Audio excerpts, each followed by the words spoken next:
Hello everyone. Today we are going to see sources of capital in business or in corporation companies. We have already covered with equity share, preference share. In the last lecture we have covered debentures. So in starting of the lecture we are going to revise the same. Let us start.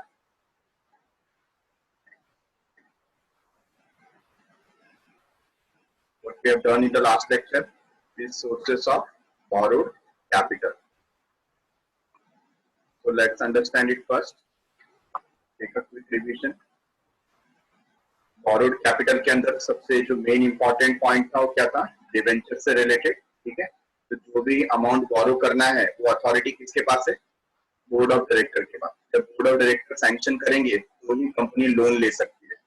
और ये sanction की authority कहाँ से आती है? तो memorandum और article of association से आती है. हमने क्या देखा था? Memorandum authorises companies to exercise borrowing power. ये बोरोइंग पावर एक्सरसाइज करने के लिए मेमोरेंडम बताता है. ठीक है, और कहां से लोन लेना है. Where is the article of association provide as to how and by whom, कितना लेना है और कहां से लेना है. ये कौन बताता है? Article of association. ठीक है, इसमें क्या बताया? प्राइवेट कंपनी हो या पब्लिक कंपनी हो, दोनों ही बोरो कर सकते हैं. लेकिन जो पब्लिक कंपनी है उसको बोरो करने के लिए किसकी जरूरत होती है? Certificate of commencement of business. ठीक है, तो ये सर्टिफिकेट उसको लगता है. कैपिटल जो बोरो कर रहे हैं, बोरोइंग कैपिटल, वो शॉर्ट टर्म के लिए हो सकता है, मीडियम टर्म के लिए हो सकता है और लॉन्ग टर्म के लिए हो सकता है.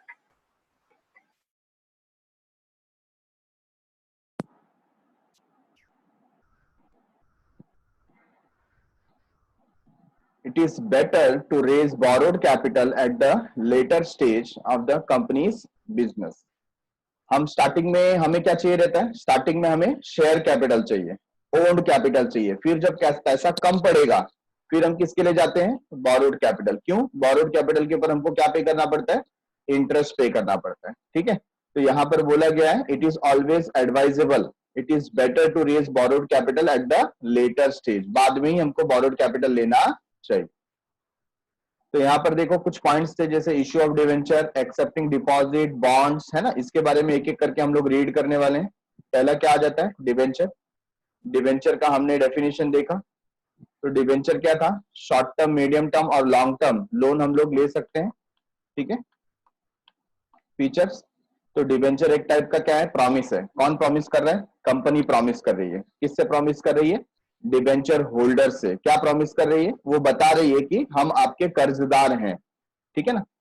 हमने देखो एक वर्ड देखा था यहां पर,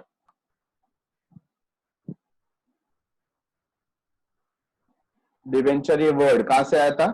डिबेरे.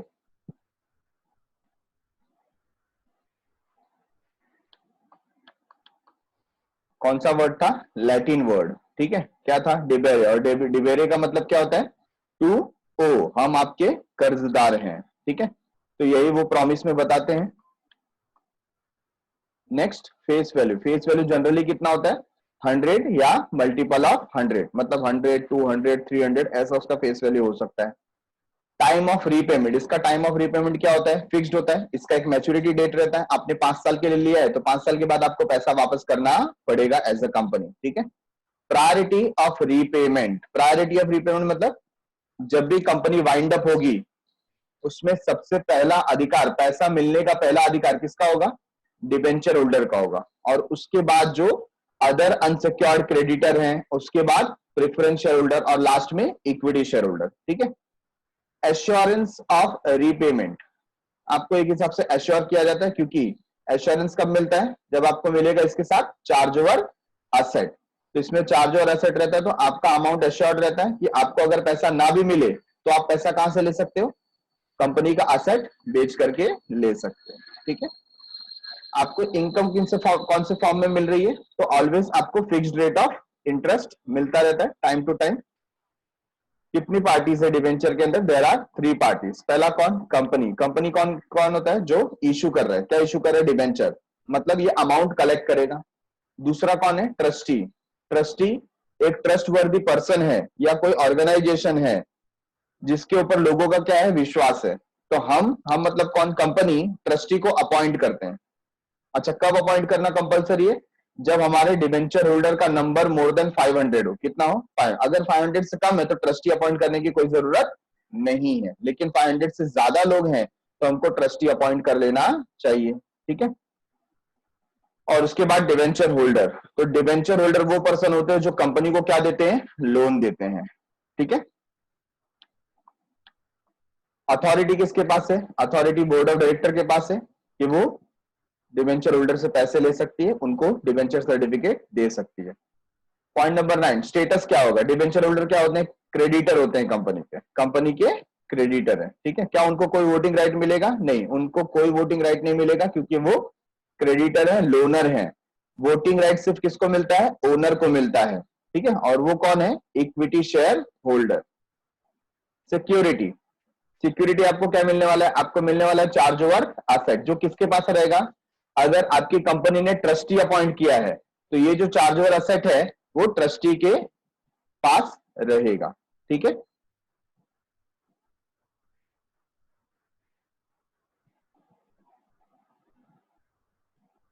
Issuer, debenture can be issued by both private company and public limited company. तो जो इशूअर है कौन हो सकता है? प्राइवेट कंपनी भी डिबेंचर इशू कर सकती है और पब्लिक लिमिटेड कंपनी भी डिबेंचर इशू कर सकती है। हमने देखा था लोन लेने का अधिकार सबका है ना?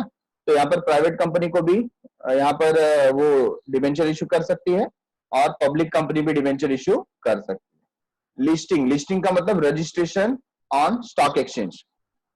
तो जब आप डिबेंचर इशू करोगे तो at least one recognised stock exchange में आपको क्या करना पड़ेगा? रजिस्टर करना पड़ेगा। क्यों रजिस्टर करना पड़ेगा? ताकि आपके डिबेंचर का स्मूथली ट्रांजैक्शन हो सके, परचेज सेल हो सके। और परचेज सेल किसके थ्रू होता है? स्टॉक एक्सचेंज के थ्रू होता है।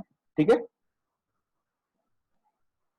ट्रांसफरेबिलिटी, क्या आप अपने डिबेंचर को सेल कर सकते हो? ऑब्वियसली आप इजीली डिबेंचर को सेल कर सकते हो। फिर हमने देखा था टाइप्स, टाइप्स में पहला कौन सा था? सिक्योर्ड। सिक्योर्ड में क्या होगा? जहां पर चार्ज और एसेट मिलेगा। क्या मिलेगा? चार्ज और एसेट। अनसिक्योर्ड, अनसिक्योर्ड में क्या होगा? जहां पर कोई चार्ज और एसेट नहीं है। लेकिन क्या बताया? This debenture that have no security, the issue of unsecured debenture is now prohibited. ऐसा जो पॉइंट नंबर 2 है, अनसिक्योर्ड डिवेंचर, ऐसा डिवेंचर अब कंपनी इशू कर सकती नहीं है। ठीक है ना? कंपनी अब ऐसा डिवेंचर इशू कर सकती नहीं। मतलब ये दोनों टाइप में सिर्फ कौन सा टाइप चलता है अभी? सिक्योर्ड वाला चलता है। कौन सा चलेगा? सिक्योर्ड वन, जिसपे चार्ज और एसेट कंपनी को देना पड़ेगा। थर्ड वन है रजिस्टर्ड। रजिस्टर्ड मतलब जो कंपनी के रजिस्टर ऑफ डिबेंचर होल्डर में जिसका नाम लिखा हुआ है और डिबेंचर सर्टिफिकेट पे जिसका नाम लिखा हुआ है। ठीक है ना? ऐसा जो डिबेंचर होगा उसको हम बोलेंगे रजिस्टर्ड। तो इसमें होता क्या है? अगर आपको अपना डिबेंचर सेल करना है तो आप डायरेक्टली सेल कर सकते नहीं हो। आपको क्या करना पड़ेगा? आपको कंपनी को इंस्ट्रूमेंट ऑफ ट्रांसफर या ट्रांसफर फॉर्म लिख करके भेजना पड़ेगा, उनसे परमिशन लेना पड़ेगा, तो आप अपने डिबेंचर को सेल कर सकते हो। ठीक है। जबकि बेयर डिबेंचर में क्या फायदा होता है? बेयर डिबेंचर में आपका नाम ना सर्टिफिकेट पे लिखा है ना रजिस्टर ऑफ डिबेंचर होल्डर पे लिखा है। तो क्या होता है यहां पर आपको अगर डिबेंचर सेल करना है तो आपको क्या करना पड़ेगा? किसी से परमिशन लेने की जरूरत नहीं, डायरेक्टली आप मार्केट में क्या कर सकते हो? उसको सेल कर सकते हो। ठीक है। रिडीमेबल डिबेंचर, रिडीमेबल डिबेंचर क्या होता है? जिसका फिक्स्ड पीरियड ऑफ टाइम होता है। मतलब जो समय के लिए आपने डिबेंचर इशू किया था, फॉर एग्जांपल कंपनी ने इशू किया था 10 इयर्स के लिए, तो आफ्टर 10 इयर्स कंपनी को वो पैसा रिटर्न करना पड़ेगा। किसको? डिबेंचर होल्डर को। तो इसको हम रिडीमेबल बोलते हैं। इरिडीमेबल क्या होता है? इरिडीमेबबल मतलब जो परमानेंट कैपिटल होता है, कंपनी को ये रिटर्न करने की जरूरत नहीं है। These kind of debenture are not repayable during life time of the company. कब रिपे करेगी? जब कंपनी बंद हो जाएगी, ऐसे टाइम पे वो रिपे करेगी। ठीक है। Point number 7, convertible debenture. ये कन्वर्टेबल डिबेंचर को क्या रहता है? कुछ ऑप्शंस रहते हैं। कौन से ऑप्शंस? कि अगर डिबेंचर होल्डर चाहे तो after fixed period of time उनका डिबेंचर शेयर में कन्वर्ट हो सकता है। कौन सा शेयर? Equity share. कौन सा शेयर? Equity share. ठीक है। तो इक्विटी शेयर में debenture holder after certain period of time अपने डिबेंचर को कन्वर्ट कर सकते हैं। मतलब वो बाद में क्या बन जाएंगे? वो क्रेडिटर से ओनर बन जाएंगे। ठीक है। तो यहां पर इनका ये फायदा है। Next non convertible, non convertible में ऐसा कोई ऑप्शन नहीं है, आपके डिबेंचर के बदले में आपको कैश ही मिलेगा। कब? जब उसका मैच्योरिटी पीरियड हो जाएगा, आपको कोई कन्वर्ट करके मिलने वाला नहीं है, आप हमेशा क्रेडिटर रहोगे, कभी ओनर बनोगे नहीं। मतलब आपका डिबेंचर कन्वर्ट नहीं होगा इक्विटी शेयर में, इनको ऐसा ऑप्शन नहीं है, ठीक है। अच्छा, अभी न्यू टॉपिक पे आ जाते हैं, ठीक है। यहां पर देखो सिंप्लीफाइड वे में सबसे पहले हम लोग किसको देख लेते हैं, डिपॉजिट को हम बाद में देखते हैं, पहले हम लोग गो थ्रू करेंगे बॉन्ड्स को। क्यों बॉन्ड्स को हम लोग पहले देख रहे हैं?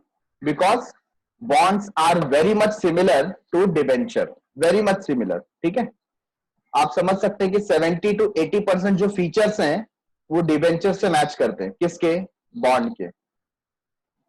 तो बॉन्ड के बारे में पढ़ेंगे।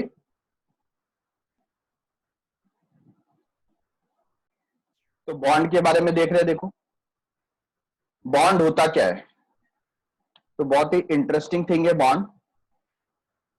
Bond is a debt security, debt security मतलब ये भी एक टाइप का क्या है? लोन है, ठीक है।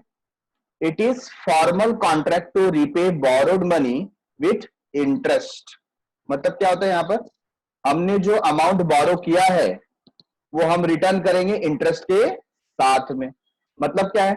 इसमें जो इंटरेस्ट है ना वो पीरियोडिकल नहीं मिलता, कब मिलेगा? लास्ट में मिलेगा। जैसे आपने 5 इयर्स के लिए बॉन्ड लिया हुआ है तो आपके इंटरेस्ट के साथ में जो पैसा है वो 5 साल के बाद ही मिलेगा। वेयर डिवेंचर में कैसा होता था? डिवेंचर में आप डिसाइड कर सकते थे कि आपको इंटरेस्ट क्वार्टरली चाहिए, मतलब जैसा कंपनी ने इशू किया है, हाफ ईयरली किया है तो हाफ ईयरली मिलेगा, ईयरली किया है तो ईयरली इंटरेस्ट मिलेगा, या लास्ट में किया है तो लास्ट में इंटरेस्ट मिलेगा, डिपेंड। बट बॉन्ड में कैसा यहां पर बताया कि आपको जो इंटरेस्ट पे किया जाएगा आपके बोरोड फंड के साथ में वो लास्ट में किया जाएगा, ठीक है, ये फर्क है। The holder of the bond is lender to the institute, ये भी वही है, जैसे डिबेंचर होल्डर कंपनी को पैसा देता है वैसे यहां पर बॉन्ड होल्डर कंपनी को पैसा देता है, दोनों सिमिलर है। आप ऐसा समझ सकते हो, मैं आपको एकदम क्लियर इसमें डिस्टिंग्विश बताता हूं। पहले जो गवर्नमेंट ऑर्गेनाइजेशंस होती थी या गवर्नमेंट कंपनीज होती थी वो बॉन्ड इशू करती थी, अब वही बॉन्ड को जब प्राइवेट कंपनी इशू करती है ना तो उसका नाम डिबेंचर हो गया। समझ में आ रहा है?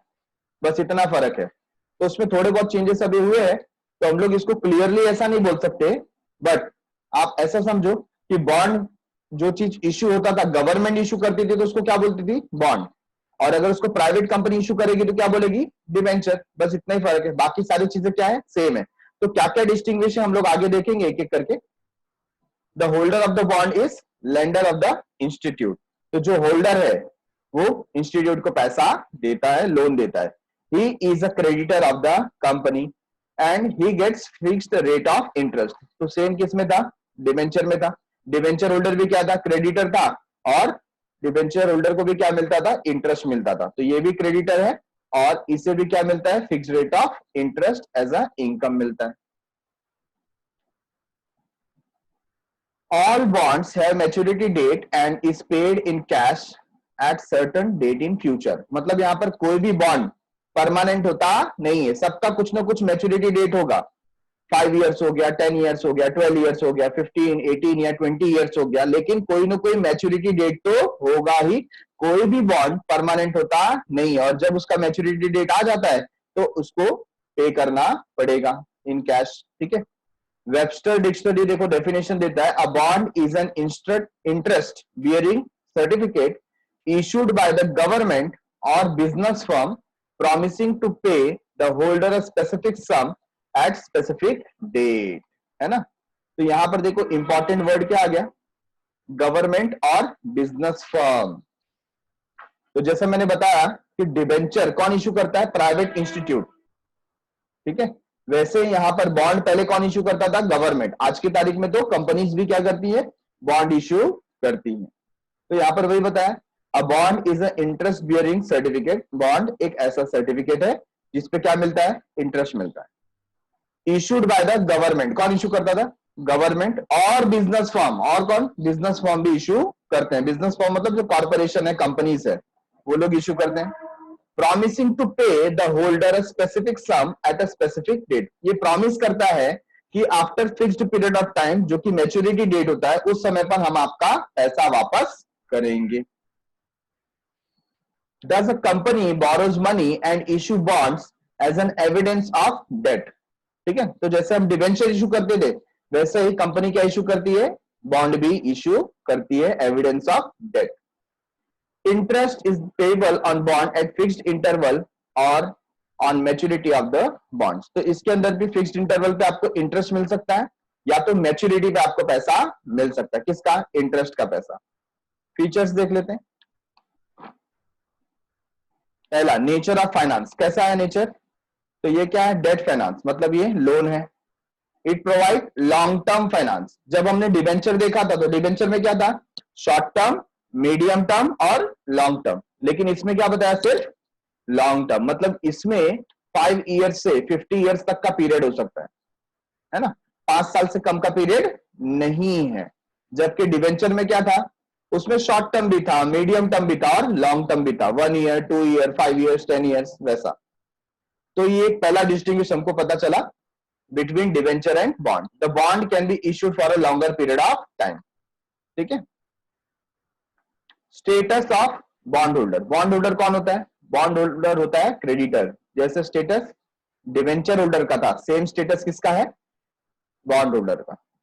Since they are creditor and non-owners, they are not entitled to participate in general meeting. तो इनको वोटिंग राइट नहीं है, ये जनरल मीटिंग में पार्टिसिपेट कर सकते नहीं है, इनको जनरल मीटिंग में नहीं बुलाया जाएगा। ठीक है।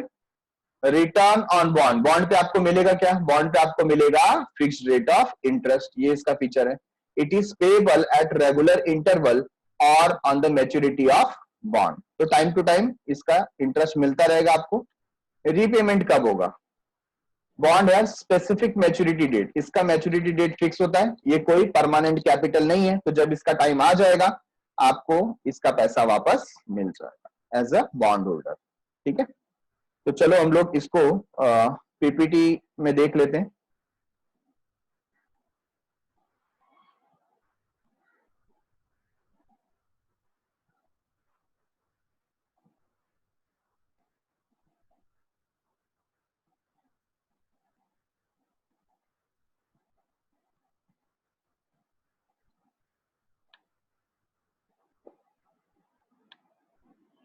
तो क्वेश्चन क्या है हमारा? देखो, हमारा क्वेश्चन है right a short note on bond. Bond पे शॉर्ट नोट लिखना है। तो पहले आ गया मीनिंग। क्या है मीनिंग में? According to the Webster dictionary, a bond is an interest bearing certificate issued by a government. देखो कौन इशू कर रहा है? गवर्नमेंट इशू कर रहा है। ठीक है। और business promising to pay to the holder a specific sum at a specific date। Specific समय पर स्पेसिफिक अमाउंट क्या करेगी? वो प्रॉमिस करेगी कि आपको हम पे करेंगे। कब पे करेंगे? पहले तो वो आपसे लेंगे, है ना? आपसे लोन लिया है और आपको प्रॉमिस करेंगे कि सपोज 5 इयर्स का बॉन्ड है तो 5 साल के बाद आपको वो अमाउंट पे करेंगे। Bond means return agreement acknowledging the debt or money borrowed. तो ये रिटर्न एक्नॉलेजमेंट रहता है, प्रूफ रहता है, आपको सर्टिफिकेट दिया रहता है। Government agencies and public undertaking raise long term funds through the issue of bond. देखो यहाँ पर क्लियरली मेंशन किया है कि जो गवर्नमेंट बॉडीज होती है, एजेंसीज होती है या पब्लिक अंडरटेकिंग, पब्लिक अंडरटेकिंग मतलब वही है जो गवर्नमेंट के थ्रू चलाई जाती है। ठीक है। तो पब्लिक अंडरटेकिंग इनको बोला जाता है। तो लॉन्ग टर्म फाइनेंस के लिए जो 20 साल, 25 साल, 30 साल, 50 साल के लिए होता है उसके लिए बॉन्ड इशू किया जाता है। Bonds are similar to debenture as interest is paid regularly and redemption is done on maturity। तो बॉन्ड क्या है? डिबेंचर के साथ सिमिलर है, बट हमने उसका फर्क देखा। Debenture short term, medium term भी होता है, बट बॉन्ड हमेशा क्या होता है? लॉन्ग टर्म होता है। ठीक है। There is no difference between bond and debentures. The term bond is normally used when debt fund are raised by government. तो यहाँ पर यही बताया कि गवर्नमेंट अगर वही पैसा इशू करे, है ना, वही सर्टिफिकेट इशू करे तो उसको क्या बोला जाता है? बॉन्ड।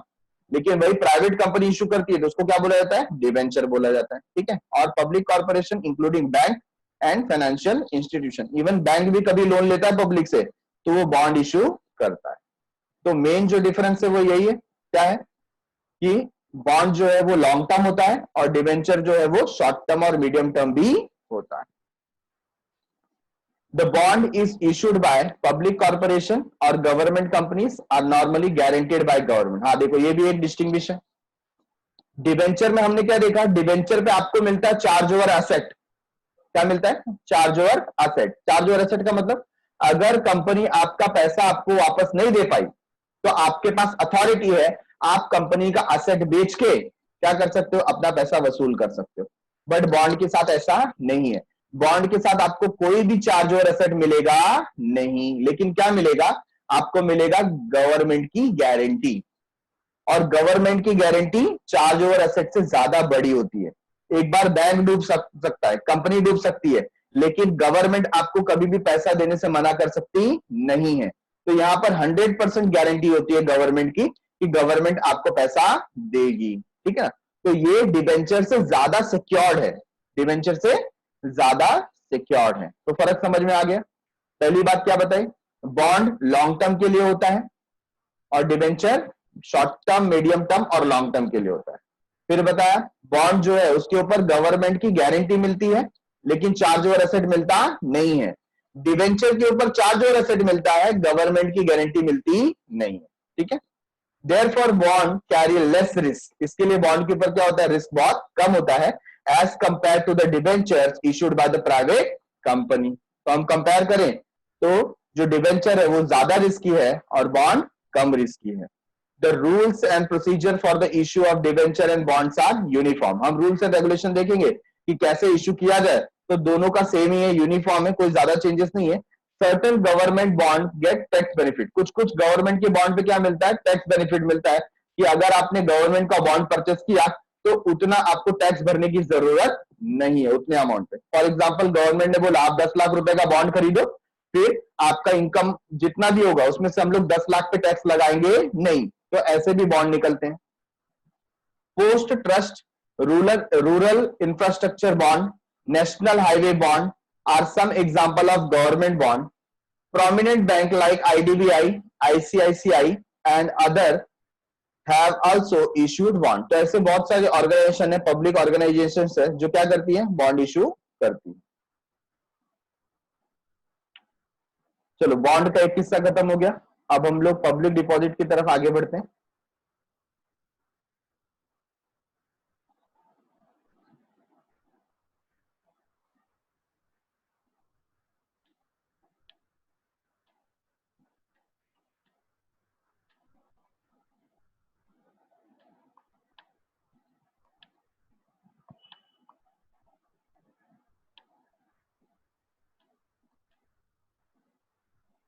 तो देखो public deposit, acceptance of deposit देख रहे हैं हम. पेज नंबर है 25. ठीक है. अब डिपॉजिट क्या होता है, तो ये डिपॉजिट वर्ड सुन के सबसे पहले आपके माइंड में क्या आता है, हमने कई बार ये वर्ड सुना है और 11th स्टैंडर्ड में पढ़ा भी है, फिक्स्ड डिपॉजिट, एफडी, है ना.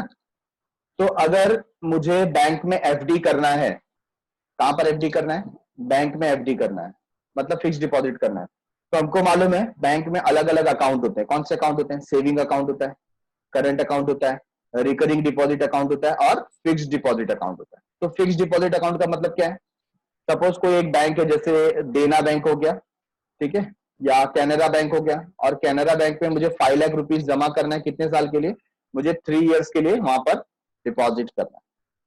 अच्छा 3 इयर्स के बाद क्या होगा, 3 इयर्स के बाद ये जो 5 लाख रुपीज मैंने डिपॉजिट किया है मुझे वापस मिलेगा अलॉन्ग विथ इंटरेस्ट, इंटरेस्ट के साथ में मुझे मिलेगा. ठीक है ना. तो मैंने वहां पे क्यों डिपॉजिट किया है, सबसे पहली बात, फिक्स डिपॉजिट पे सबसे ज्यादा इंटरेस्ट मिलता है.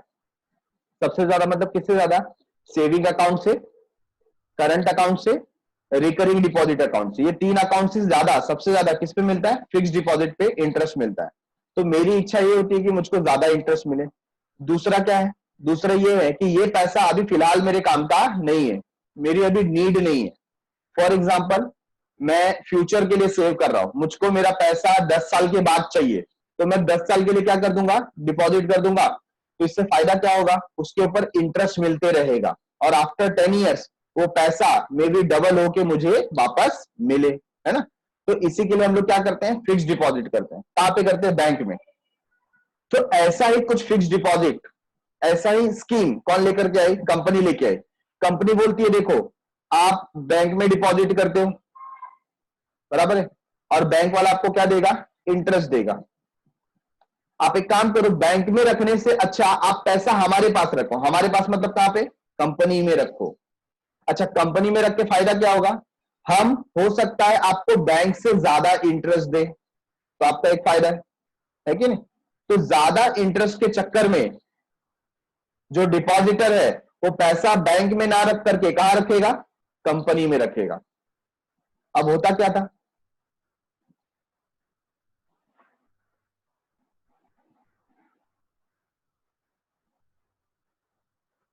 देखो, अभी ये सपोज कंपनी है,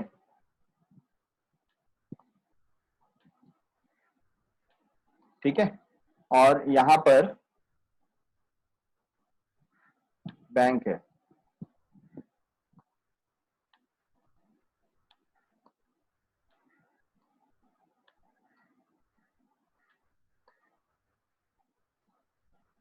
ये क्या है? ये बैंक है, ठीक है, और यहां पर कौन है? जनरल पब्लिक है।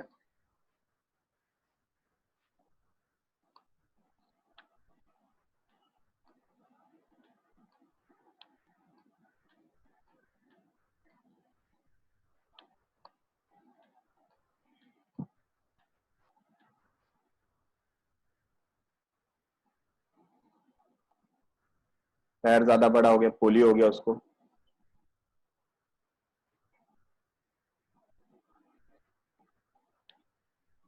ठीक है, अच्छा,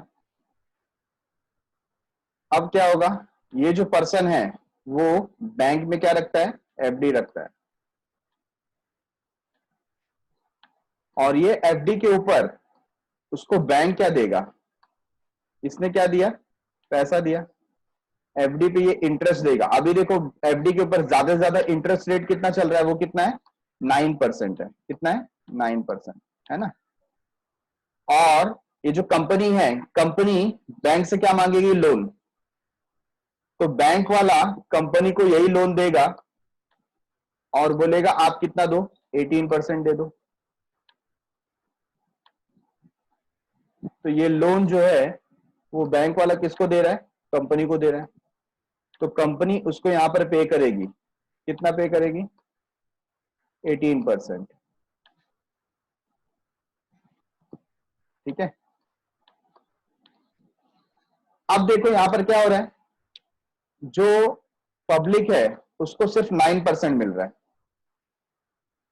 और यहां पर जो कंपनी है, कंपनी को कितना देना पड़ रहा है? 18% देना पड़ रहा है। तो बीच का जो 9% है वो कौन ले ले रहा है? बैंक ले ले रहा है अपने सर्विसेज वगैरह के लिए। तो कंपनी क्या बोल रहा है? आप बैंक को देने की जगह आप सीधा किसको दो? मुझे दो। ठीक है ना? फायदा क्या होगा? मैं आपको रिटर्न में कितना दूंगा? सपोज मैं आपको 12% दूंगा। ठीक है ना? आप मुझे क्या दे दो? डिपॉजिट दे दो। क्या दे दो? डिपॉजिट, जिसको क्या बोलते हैं? Public deposit. आप जो पैसा बैंक में देते हैं, बैंक में आपने अगर पैसा बैंक में दिया ये, तो आप इसको क्या बोलेंगे? एफडी। लेकिन वही पैसा अगर आप कहां देते हो? कंपनी में, है ना? तो आप उसको क्या बोलेंगे? Public deposit. समझ में आया क्या? तो फायदा क्या हुआ? देखो, आप बैंक में दे रहे थे तो आपको कितना मिल रहा था? 9% मिल रहा था। लेकिन वही पब्लिक डिपॉजिट आपने कहां दिया? कंपनी में दिया। किधर दिया? ये कंपनी में दिया। तो कंपनी में देने पे आपको फायदा हो गया। पहले जहां पर आपको 9% मिल रहा था ये, अब आपको कितना परसेंट मिल रहा है? 12%, है ना? अब आपको यहां पर ये 12% मिल रहा है। और कंपनी को क्या फायदा? कंपनी जहां पे पे कर रही थी 18%, अब उसका 12% में काम बन जा रहा है। मतलब उसको कितना फायदा है? 6% का बेनिफिट हो रहा है। और यहां पर हमें कितना फायदा हो रहा है? हमें भी यहां पर 3% का फायदा हो रहा है कि नहीं? तो ये एक बेनिफिट है किसका? Direct deposit into company. लेकिन एक रिस्क भी होता है। आप जब बैंक में पैसा जमा करते हो ना, बैंक में, तो इसका जो गारंटी है कौन लेता है? इसका गारंटी लेता है आरबीआई। कौन लेता है? आरबीआई। जबकि जब आप कंपनी में ये करते हो तो वो क्या होता है? अनसिक्योर्ड, मतलब आपको कोई सिक्योरिटी मिलती नहीं है। अगर बैंक में आपका पैसा डूब गया तो भी आपको आरबीआई कुछ ना कुछ अमाउंट दे देगी, लेकिन अगर कंपनी में आपका पब्लिक डिपॉजिट डूब गया तो कंपनी आपको पैसा देने वाली नहीं है। मतलब अगर उसके पास पैसा बचेगा तो देगा, नहीं बचा तो नहीं देगा, अनसिक्योर्ड है ना। अगर सपोज उसका डिबेंचर होल्डर को पैसा देते देते खत्म हो गया, या बॉन्ड होल्डर थे उनको पैसा देते देते खत्म हो गया, अब कुछ पैसा बचा ही नहीं है, तो फिर पब्लिक डिपॉजिट होल्डर को कहां से मिलेगा पैसा? नहीं मिलेगा। तो ये कंसेप्ट आपको समझ में आया अच्छे से?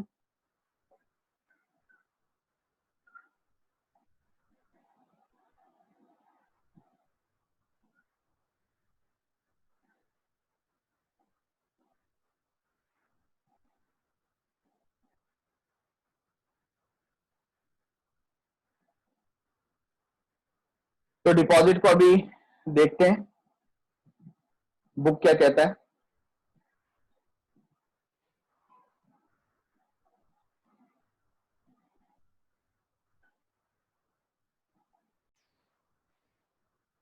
Acceptance of deposit.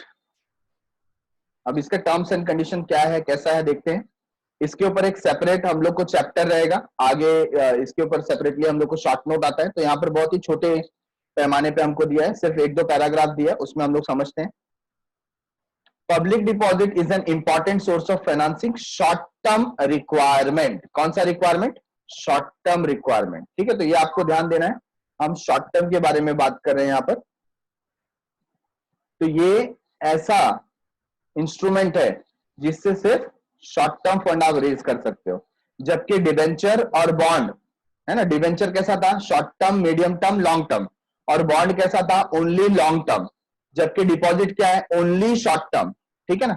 Short term क्यों? क्योंकि इसका पीरियड क्या होता है? 6 मंथ से 36 मंथ। मतलब आपको अगर डिपॉजिट लेना है तो मिनिमम 6 मंथ के लिए लेना पड़ेगा, मैक्सिमम 36 मंथ। 36 मंथ मतलब 3 ईयर्स। ठीक है। Companies receive fixed deposit from the public for the period ranging from 6 months to 36 months. Such deposits are called as public deposit. तो अगर यही पैसा हम लोग बैंक में रखते हैं तो आप क्या बोलते हो? Fixed deposit. लेकिन यही पैसा अगर आप कंपनी में रखते हो तो इसको क्या बोला जाएगा? पब्लिक डिपॉजिट, है ना। क्योंकि ये ना प्राइवेट कंपनी इशू नहीं कर सकती है, सिर्फ कौन इशू कर सकते हैं? पब्लिक कंपनी इशू कर सकती है। ठीक है, तो इसके लिए इसका नाम क्या पड़ गया? Public deposit. Under this method, general public is invited to deposit their savings with the company. तो जनरल पब्लिक को हम इनवाइट करते हैं कि जैसे आप बैंक में पैसा रखते हो, आपको कम इंटरेस्ट मिलता है, इससे अच्छा आप हमारी कंपनी में रखो फॉर वराइड पीरियड, है ना। वराइड पीरियड मतलब 6 महीने के लिए रखो, 1 साल के लिए रखो, 1.5 साल, 2 साल के लिए रखो, 3 साल से ज्यादा रख पाएंगे नहीं। इंटरेस्ट इज पेड, और इसके ऊपर हम क्या पे करेंगे? आपको इंटरेस्ट पे करेंगे, है ना। Paid by the company on such deposit. The company issues deposit receipt. Company क्या देगी आपको? डिपॉजिट रिसीट देगी। तो यहां पर देखो, जब आप डिवेंचर खरीदते हो तो आपको क्या मिलता है? Debenture certificate. जब आप शेयर खरीदते हो तो आपको क्या मिलता है? Share certificate. जब आप बॉन्ड खरीदते हो तो आपको मिलता है बॉन्ड सर्टिफिकेट। लेकिन जब आप डिपॉजिट का पैसा देते हो तो आपको सर्टिफिकेट नहीं मिलता, आपको मिलता है रिसीट। क्या मिलता है? रिसीट। ठीक है।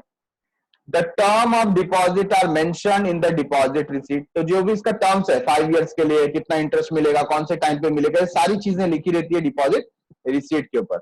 Deposit receipt is an acknowledgement of debt or loan by the company. तो ये जो डिपॉजिट रिसीट है, ये भी क्या है? एक प्रूफ है, एक एक्नॉलेजमेंट है। कंपनी ये बताती है कि आपने हमको लोन दिया है। कैसा लोन दिया है? शॉर्ट टर्म लोन दिया है। ठीक है। डिपॉजिट आर ईदर सिक्योर्ड और unsecured loan offered by two the company. तो डिपॉजिट सिक्योर्ड भी हो सकता है, अनसिक्योर्ड भी हो सकता है। ज्यादातर क्या होता है? अनसिक्योर्ड होता है। ठीक है, इसके ऊपर कोई सिक्योरिटी मिलती नहीं है, बट इसमें बताया कि सिक्योर्ड भी हो सकता है और अनसिक्योर्ड भी हो सकता है, depend upon the company. Company इसको कैसे इश्यू कर रही है। As per section 2 subsection 31 of the companies act 2013, ये एक्ट के अंदर दिया हुआ है। Deposits include any receipt of money, कोई भी पैसा आपको मिला by way of deposit or loan, deposit के रूप में, लोन के रूप में, और इन एनी अदर फॉर्म, या किसी भी रूप में, by a company, but does not include such category of amount as may be prescribed in the consultation with the RBI, लेकिन ऐसा कोई अमाउंट नहीं जैसा आरबीआई ने बताया है। तो आरबीआई ने क्या बताया, आरबीआई ने आगे बताया, हम पढ़ेंगे कि किसको डिपॉजिट नहीं बोलते। तो किसको किसको डिपॉजिट बोलते हैं, ऐसा पैसा जो आपको डिपॉजिट के रूप में मिला हो, या लोन के रूप में मिला हो, या और कोई रूप में मिला हो, एनी अदर फॉर्म, ठीक है ना, उसको हम क्या बोलेंगे, डिपॉजिट। तो किसको डिपॉजिट नहीं बोलेंगे, तो यहां पर देखो लिखा हुआ है, however deposit does not include following, does not include है, ध्यान रखना, डिपॉजिट डज नॉट इंक्लूड, ये सबको हम डिपॉजिट नहीं बोलेंगे। किसको नहीं बोलेंगे, जो पैसा हमें मिला है फ्रॉम सेंट्रल गवर्नमेंट और स्टेट गवर्नमेंट, अगर हमें स्टेट गवर्नमेंट ने या सेंट्रल गवर्नमेंट ने कुछ पैसे दिए हैं तो उसे डिपॉजिट कहा नहीं जाएगा, ठीक है। तो कोई पैसा आपको सेंट्रल गवर्नमेंट से मिला हो या स्टेट गवर्नमेंट से मिला हो तो उसको हम डिपॉजिट बोलेंगे नहीं। और किसको नहीं बोलेंगे, as a loan from banking company, अगर कोई बैंकिंग कंपनी है, बैंकिंग इंस्टीट्यूट है और आपने वहां से लोन लिया है तो उसको लोन बोला जाएगा, ना कि डिपॉजिट, है ना। तो लोन और डिपॉजिट में फर्क होता है। अगर आपको पैसा मिला है फॉरेन गवर्नमेंट से, कोई फॉरेन गवर्नमेंट है, उसने आपको कोई ग्रांट दिया है, कुछ पैसे दिए हुए हैं, है ना, तो उसको भी हम डिपॉजिट नहीं बोलेंगे। Amount received by a company from any other company, एक कंपनी को किसी और कंपनी से पैसा मिला है, उसको भी डिपॉजिट नहीं बोला जाएगा। अगर आपने कमर्शियल पेपर यूज किया, ये आपको इकोनॉमिक्स में टर्म आएगा, कमर्शियल पेपर, ठीक है ना, ये बहुत ही शॉर्ट पीरियड के होता है, ये एक टाइप का लोन है जो 15 डेज तक का भी लोन हो सकता है, जिसके ऊपर हाई रेट ऑफ इंटरेस्ट रहता है, कभी कभी इंटरेस्ट 28 से 30% तक का इंटरेस्ट इस पे जाता है। तो अगर आपने कमर्शियल पेपर इश्यू करके लोन लिया है तो इसको भी डिपॉजिट नहीं बोला जाएगा।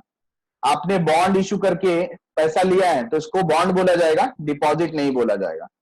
अगर आपने किसी ट्रस्ट के बेसिस पे पैसा लिया है तो उसको भी डिपॉजिट नहीं बोला जाएगा। और पैसा आपको मिला है by way of subscription to any share or debenture, आपने किसी का शेयर सब्सक्राइब किया है या डिबेंचर सब्सक्राइब किया है, उसके लिए आपको पैसा मिला है ना, तो उसको भी डिपॉजिट नहीं बोला जाएगा। या पब्लिक ने आपका सब्सक्रिप्शन करा है, मतलब आपने शेयर इश्यू किया, डिबेंचर इश्यू किया, तो आप इसको शेयर कैपिटल बोलेंगे, डिबेंचर कैपिटल बोलेंगे, आप उसको डिपॉजिट नहीं बोलेंगे, ठीक है। तो ये कुछ पॉइंट्स था जिससे हमको मालूम पड़ता है किसको डिपॉजिट बोलना चाहिए और किसको डिपॉजिट नहीं बोलना चाहिए।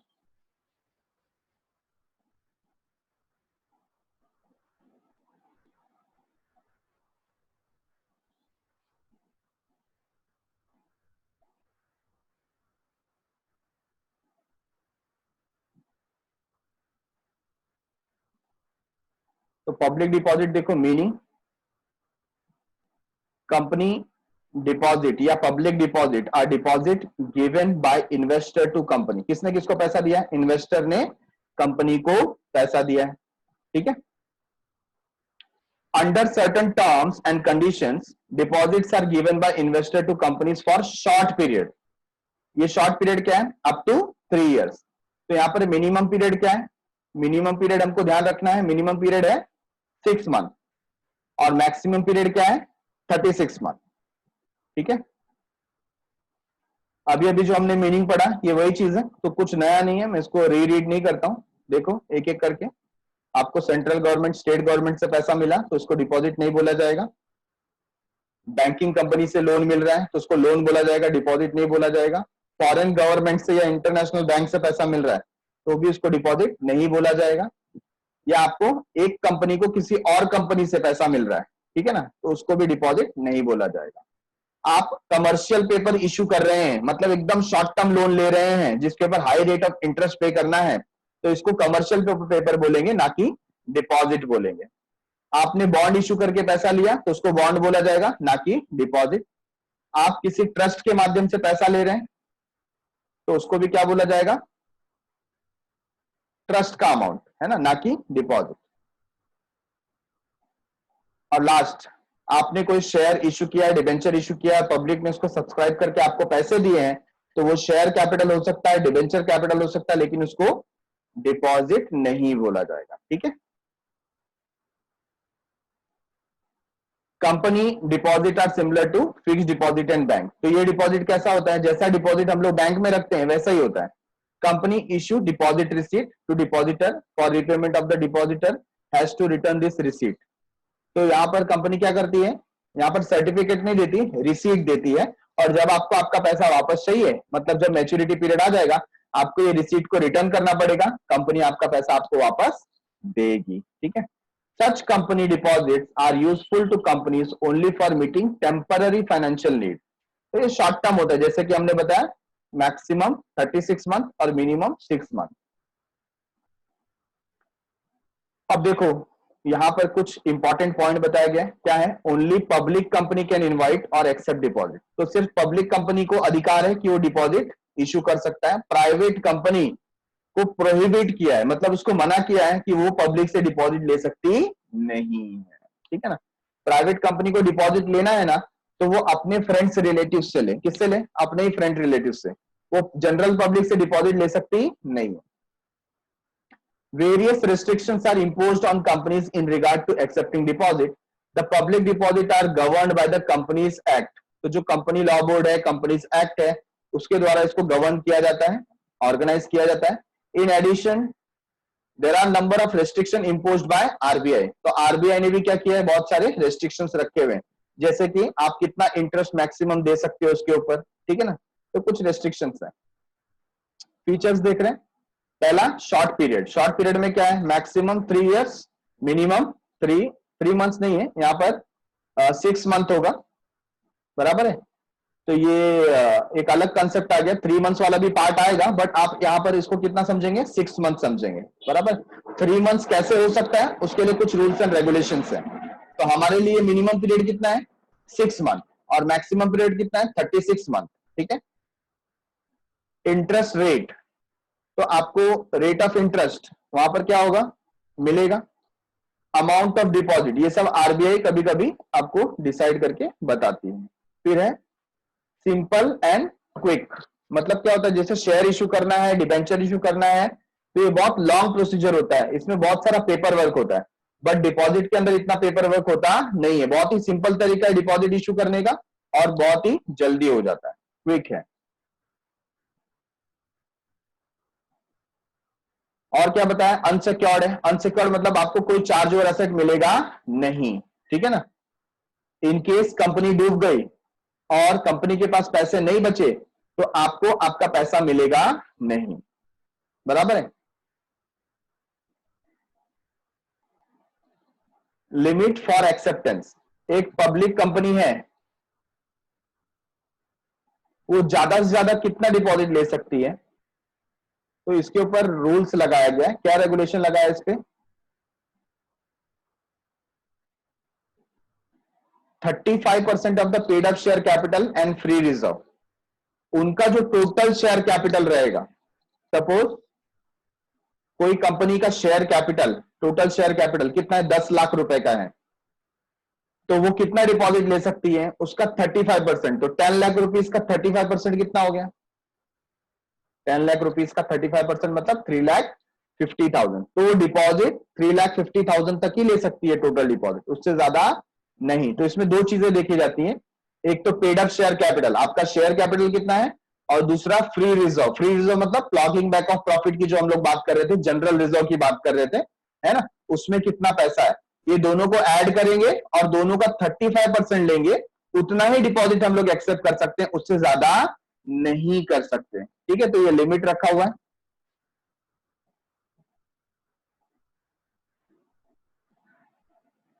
एडवर्टीजमेंट, तो क्या डिपॉजिट एक्सेप्ट करने के लिए आप एडवर्टीजमेंट दे सकते हो, यस, आप बिल्कुल एडवर्टीजमेंट दे सकते हो।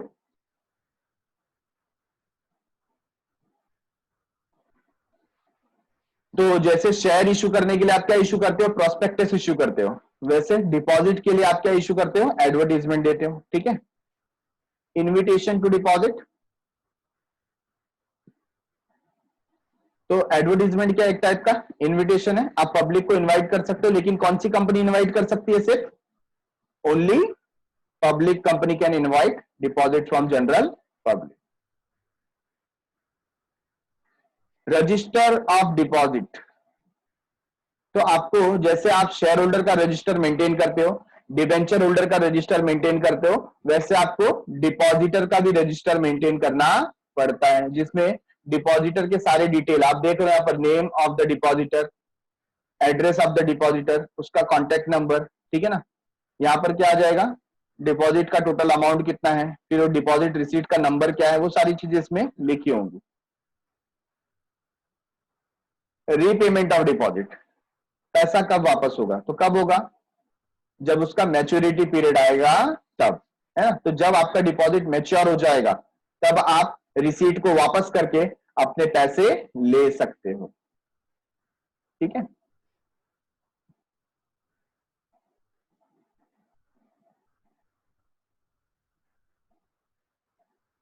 तो देखो हमने डिपॉजिट भी फिनिश किया, बॉन्ड हमने पढ़ लिया, नेक्स्ट है एडीआर एंड जीडीआर।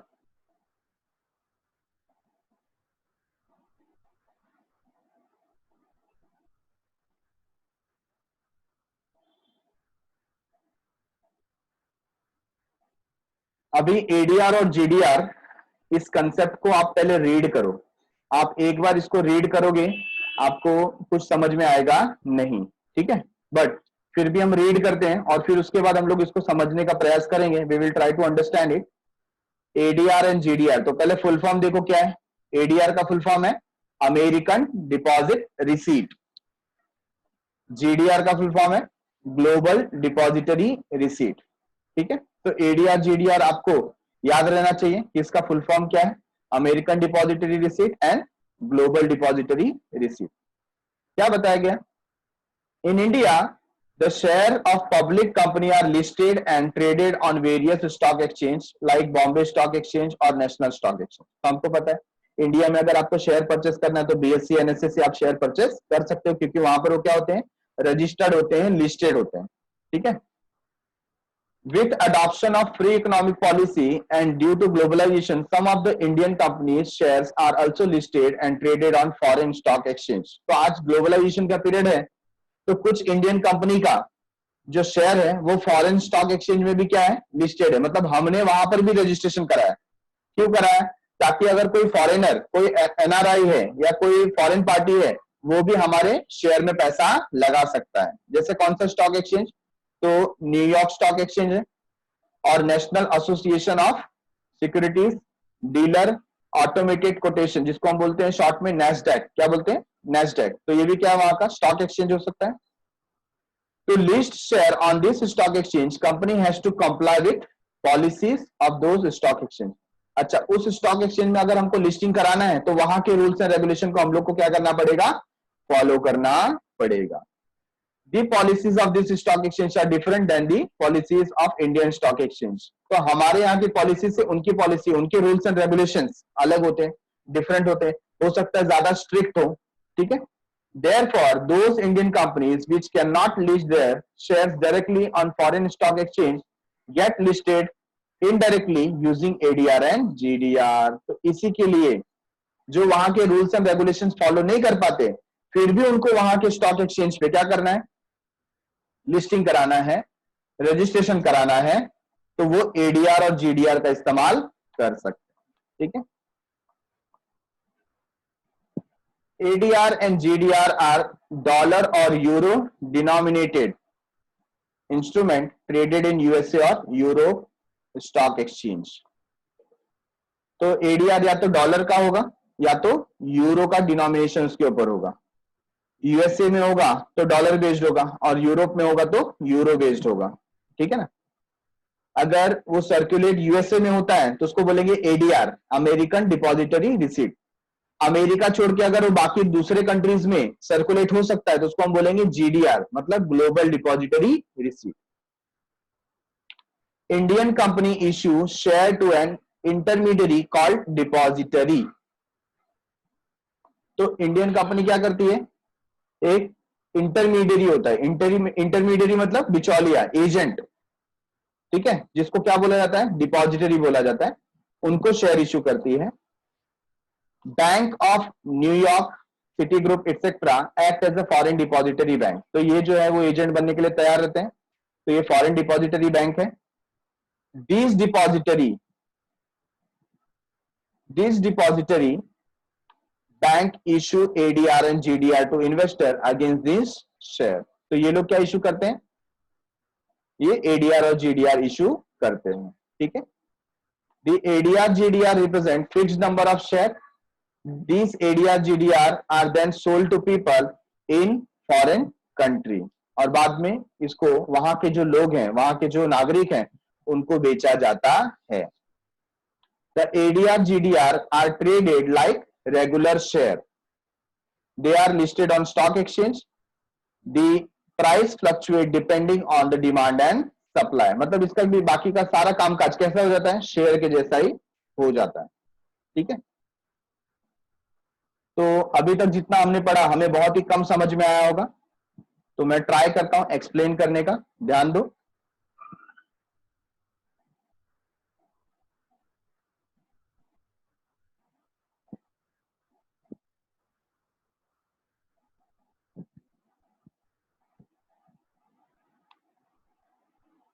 सपोज ये हमारा कंट्री है, ठीक है, इंडिया है ये। सपोज कि अभी मैं इसको उतना अच्छे से ड्रॉ नहीं कर सकता। दिस इज व्हाट, इंडिया, ठीक है। और यहां पर क्या है, ये है यूएसए,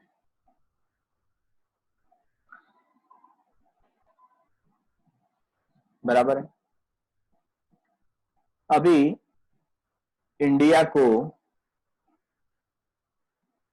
इंडिया में यहां पर शेयर इशू करना है। क्या इशू करना है, शेयर इशू करना है, ठीक है। तो वो इशू कर सकती है। कैसे इशू कर सकती है, यहां का जो स्टॉक एक्सचेंज है उसके थ्रू। किसके थ्रू, स्टॉक एक्सचेंज के थ्रू।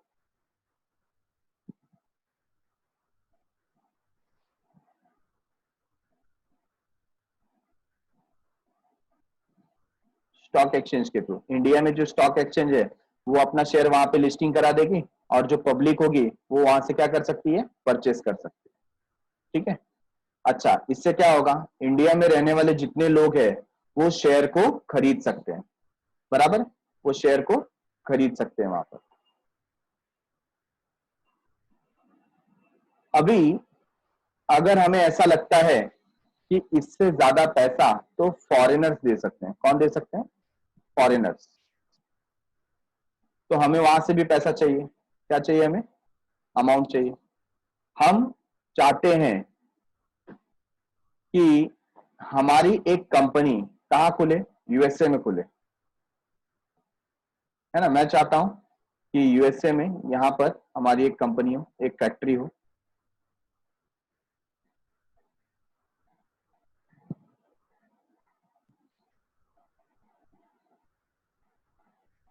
तो मैं चाहता हूं कि हमारी एक कंपनी कहां खुले, यूएसए में खुले, ठीक है। अच्छा, अब यूएसए में खुले और हम लोग, अब प्रॉब्लम क्या होगा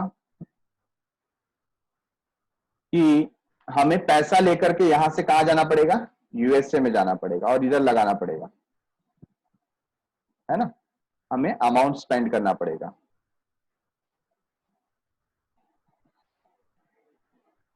तो अगर मुझे एक कंपनी यूएसए में खोलनी है तो मुझे यहां से, इंडिया से कैश ले जाना पड़ेगा यूएसए में। लेकिन मैं कुछ ऐसा करूं कि एक काम करते हैं, हम लोग यहां पर ही क्या करते हैं, शेयर इशू करते हैं। यहां पे क्या करेंगे, शेयर इशू करेंगे। अच्छा, शेयर इशू करने से क्या होगा, यहां की जो जनरल पब्लिक होगी वो शेयर परचेस करेगी और हमारी कंपनी को पैसा देगी। तो फायदा क्या होगा, हमको घर से पैसा लेकर जाने की जरूरत नहीं है, वहां के लोगों से ही पैसा लेंगे। कितना अच्छा आइडिया है, वहां के लोगों से ही पैसा लिया, उधर ही कंपनी डाली, फायदा हुआ, प्रॉफिट हुआ तो वहां के लोगों को दिया और कुछ हिस्सा यहां पर लेकर के आएंगे। तो प्रॉब्लम क्या है, यूएसए में वहां पर होता है अलग अलग स्टॉक एक्सचेंज क्या होता है? Stock exchange.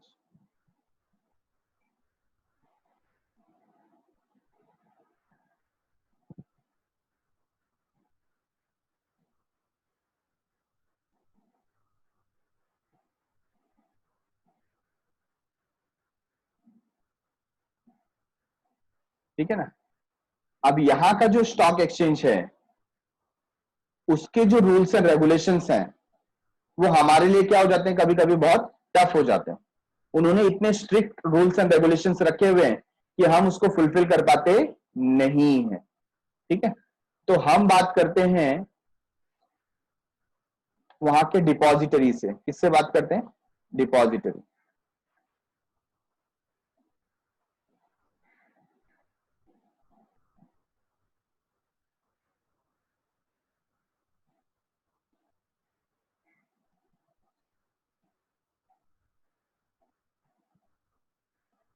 तो ये डिपॉजिटरी है।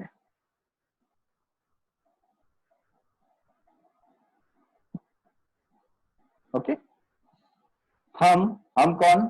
इंडिया वाले। हम शेयर सीधा किसको देते हैं? डिपॉजिटरी को देते हैं। बराबर है? हम इस प्रोसीजर में नहीं जाते, ये वाला प्रोसीजर हम फॉलो करेंगे नहीं, हम ये वाला प्रोसीजर फॉलो करेंगे।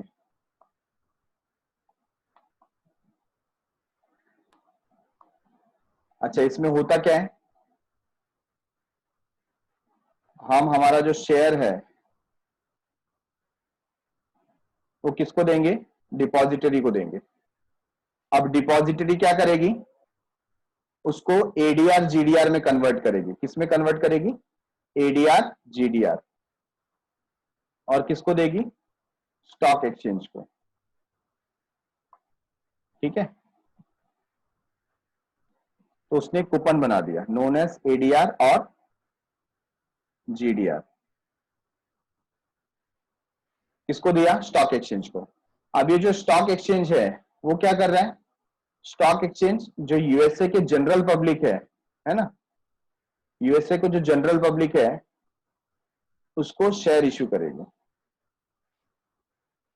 शेयर इश्यूड टू, या शेयर नहीं बोल सकते हम लोग, एडीआर और GDR issued to general public.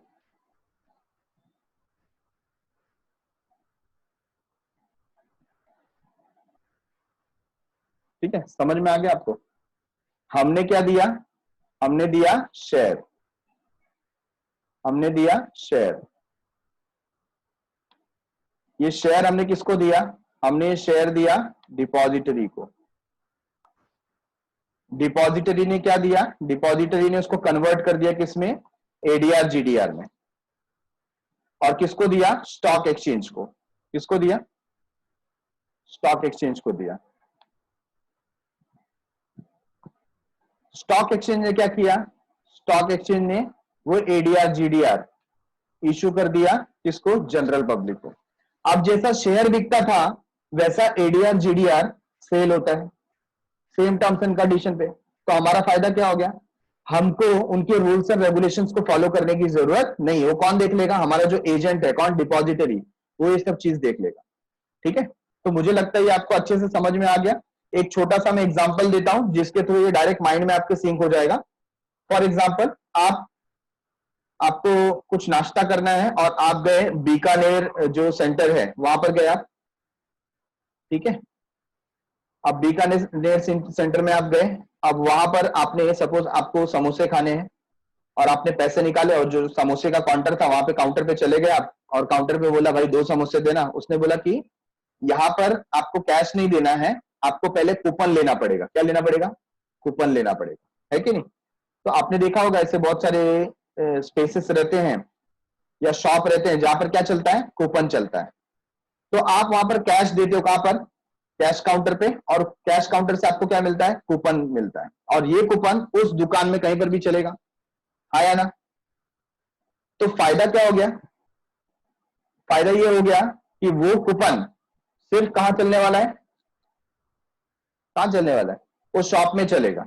दूसरा, उस शॉप का कोई भी एम्प्लॉय ना वो पैसे को चोरी नहीं कर सकता, क्योंकि वो कौन से फॉर्म में है, कूपन के फॉर्म में। पैसा तो किसके पास है, कैश काउंटर के पास है कि नहीं। तो आप डायरेक्टली एम्प्लॉय से कुछ सामान खरीद सकते नहीं हो। तो आपने क्या किया, आपने अपने करेंसी को कूपन में कन्वर्ट किया, और वो कूपन चलता कहां पर है, सिर्फ उस शॉप में चलता है। आप बाद में कूपन ले जाकर के कोई बस वाले को दोगे कि चलो मेरे पास ये बीकानेर का 20 रुपए का कूपन है, आप इसके बदले टिकट दे दो, तो लेगा, बोलेगा नहीं ये बीकानेर में चलेगा, मेरे पास नहीं चलेगा, मुझे तो कैश चाहिए। हाँ या ना, समझ में आ रहा है क्या। तो हमने क्या किया, वहां पर उस पर्टिकुलर शॉप के लिए अपना करेंसी, अपना नोट कन्वर्ट कर दिया, इसमें, कूपन में। अब वो कूपन उस शॉप में कहीं भी चलेगा। वैसे ही यहां पर है, यहां पर हमको इश्यू करना था शेयर। हमको क्या इश्यू करना था, शेयर इश्यू करना था, ये शेयर इश्यू करना था। लेकिन यहाँ के रूल्स एंड रेगुलेशंस ऐसे थे जिसको हम फुलफिल कर पा रहे नहीं थे। ये स्टॉक एक्सचेंज माना नहीं, बोला नहीं हमारे यहां पर नहीं चलेगा। तो हम किसके पास गए, हम गए डिपॉजिटरी के पास। डिपॉजिटरी को बोला भाई हमारे शेयर ले लो और वहां पे इश्यू करो, ताकि हम लोग फॉरेन से पैसा ले सकें। तो उसने क्या किया, उसने कन्वर्ट कर दिया किसमें, जीडीआर एडीआर। अब ये जीडीआर एडीआर अमेरिका में कहीं भी चलेगा, ठीक है ना, यहां पर चलेगा। अगर सिर्फ अमेरिका में चलेगा तो उसको क्या बोलेंगे, एडीआर। अगर अमेरिका के बाहर चलेगा तो उसको बोलेंगे जीडीआर, ग्लोबल डिपॉजिटरी रिसीट, क्योंकि उसके नाम में ही क्या है, ग्लोबल है। तो हमने किसको दिया, स्टॉक एक्सचेंज को दिया। स्टॉक एक्सचेंज किसको देगी, वहां के जनरल पब्लिक को, वहां के कहा के, यूएसए के जो जनरल पब्लिक है वहां पे देगी, ठीक है। और वहां की जो पब्लिक है उसको वो शेयर के जैसे ही ट्रेड करेगी। तो हमारा प्रॉब्लम भी सॉल्व हो गया, हमको वहां के रूल्स एंड रेगुलेशंस फॉलो करने की जरूरत नहीं है।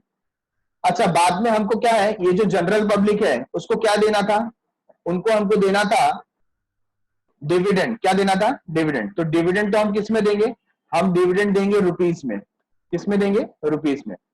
लेकिन ये डिपॉजिटरी स्टॉक एक्सचेंज को पेमेंट किस में करेगा, डॉलर में। किस में पेमेंट करेगा, डॉलर में। और स्टॉक एक्सचेंज से वो पैसा बाद में जो शेयर होल्डर है उनको डॉलर में पेमेंट करेगा।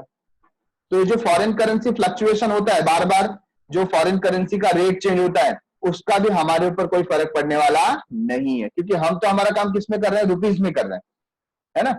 और वहां पर काम किस में हो रहा है, डॉलर में हो रहा है। और ये मीडिएटर कौन बन रहा है इसके अंदर, डिपॉजिटरी। तो डिपॉजिटरी एक ऐसा एजेंट, ऐसा मीडिएटरी इसमें बन जाता है जो हमारे प्रॉब्लम को सॉल्व कर देता है।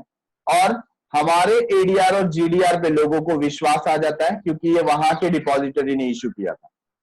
कहां के, यूएसए के डिपॉजिटरी ने इश्यू। तो ये बात समझ में आ गई आपको अच्छे से। Let us read it once again so that we can understand in a good manner.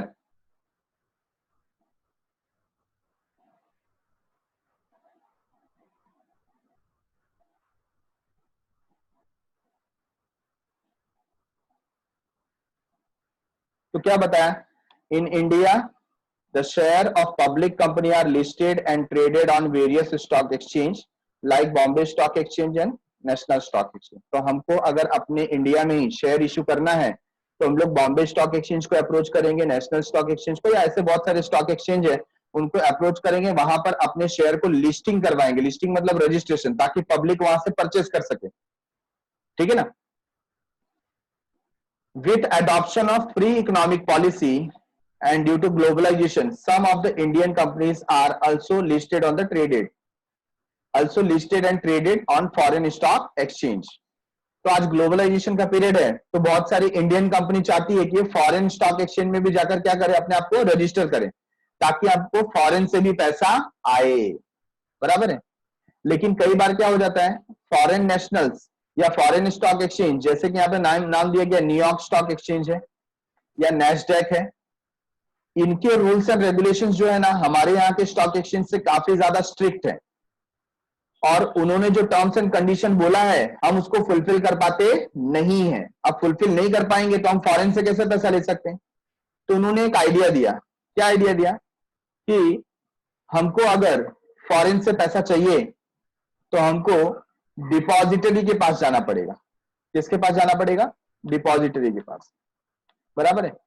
तो जो डिपॉजिटरी होता है वहां का, वो हमारे लिए एक एजेंट है। कौन है वो, एजेंट, जिसको हम इंटरमीडियरी बोलते हैं, बिचौलिया बोलते हैं, ठीक है। ये एजेंट क्या करेगा, ये हमसे शेयर ले लेगा, बोलेगा आपको जो शेयर इशू करना है ना वो आप हमको दे दो, तो हम उनको शेयर दे देंगे और वो उसको कन्वर्ट कर देगा एडीआर और जीडीआर में, मतलब कूपन टाइप का। जैसे मैंने बताया ना, हम बीकानेर में जाएंगे और वहां पर पैसे देंगे तो वो उसको किस में कन्वर्ट कर देगा, कूपन में। ऐसे इसने भी उसको किस में कन्वर्ट कर दिया, एक रिसीट में कन्वर्ट कर दिया, जिसपे लिखा रहेगा 100 शेयर, 50 शेयर, 10 शेयर, जो भी एक डिनोमिनेशन रहेगा वो लिखा रहेगा। तो एडीआर या जीडीआर वो बना देगा उसका, और ये एडीआर और जीडीआर की गारंटी वो ले लेगा, बोलेगा मेरी गारंटी है, आप इंडिया से मत पूछो, मेरी गारंटी पे इश्यू करो, बराबर है। अब ये जो डिपॉजिटरी है, ये एडीआर जीडीआर वो किसको देगा, वहां के स्टॉक एक्सचेंज को देगा, जैसे न्यूयॉर्क स्टॉक एक्सचेंज है या नैस्डैक है, उनको देगा और वहां पे लिस्ट कराएगा। तो हमारा एडीआर जीडीआर, हमारा शेयर तो वहां पे लिस्ट नहीं हुआ, लेकिन क्या लिस्ट हो गया, एडीआर जीडीआर लिस्ट हो गया। अब वहां की पब्लिक को, यूएसए की पब्लिक को अगर परचेस करना है तो वो एडीआर जीडीआर को अच्छे से परचेस कर सकती है, ट्रांजेक्शन कर सकती है। तो जैसे शेयर के प्राइस में फ्लक्चुएशन होता है, वैसे ही एडीआर जीडीआर के प्राइसेस में फ्लक्चुएशन होगा, उसका परचेस सेल होगा, है ना। मतलब हम लोग ने इनडायरेक्टली अपना शेयर वहां पे इश्यू कर दिया, ठीक है, indirectly. Both ADR and GDR are depository receipt, दोनों क्या है, एक रिसीट है जो डिपॉजिटरी ने इश्यू किया है, जिसको बोलते हैं depository receipt. But only difference is the location where they are traded. सिर्फ डिफरेंस क्या है, लोकेशन का डिफरेंस। मैंने बताया एडीआर किसको बोलते हैं, जो यूएसए में चलता है। If the depository receipt is traded in USA, अगर वो यूएसए में ट्रेड हो रहा है, it is called as American depository receipt, है ना। अगर आपका जो डिपॉजिटरी रिसीट है वो कहां ट्रेड हो रहा है, यूएसए में ट्रेड हो रहा है, तो उसको आप क्या बोलोगे, अमेरिकन डिपॉजिटरी रिसीट।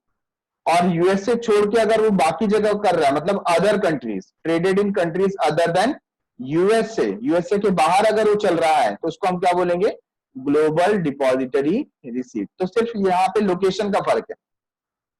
अगर आपका डॉक्यूमेंट सिर्फ यूएसए में चल रहा है तो आप उसको क्या बोलोगे, एडीआर, ठीक है। और अगर वो यूएसए के बाहर चल रहा है, अदर देन यूएसए, तो उसको क्या बोलोगे आप, जीडीआर।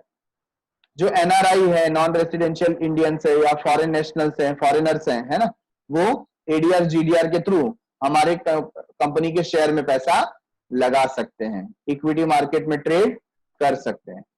द कंपनी पे डिविडेंड इन होम करेंसी, हम उनको डिविडेंड कौन से रूप में देंगे, बोलो कौन से रूप में देंगे, रुपीज में, है ना। और डिपॉजिटरी उसको कन्वर्ट किस में कर देगा, वहां के जो करेंसी चलती है, जैसे डॉलर चलता है तो वो डॉलर में उसको कन्वर्ट कर देगा, तो हम वहां पे रुपीज में पे करेंगे, वो उनको डॉलर में पे करेगा, ठीक है। The exchanges on which GDR is traded are as follows. कहां कहां पर जीडीआर चलता है, London stock exchange, Luxembourg stock exchange, Nasdaq Dubai, Singapore stock exchange and Hong Kong stock exchange. तो ऐसी जगह पर क्या चलता है, एडीआर जीडीआर चलता है, ठीक है। तो I think it is very much clear कि एडीआर और जीडीआर का फुल फॉर्म क्या है, उसका मीनिंग क्या है। एग्जाम पॉइंट ऑफ व्यू हमको इसके ऊपर शॉर्ट नोट आ सकता है फॉर 5 मार्क्स, 5 मार्क के क्वेश्चन पूछे जा सकते हैं। ओल्ड सिलेबस में भी इस पे क्वेश्चन बनता था, तो आई थिंक न्यू सिलेबस पे भी क्वेश्चन जरूर बनेगा।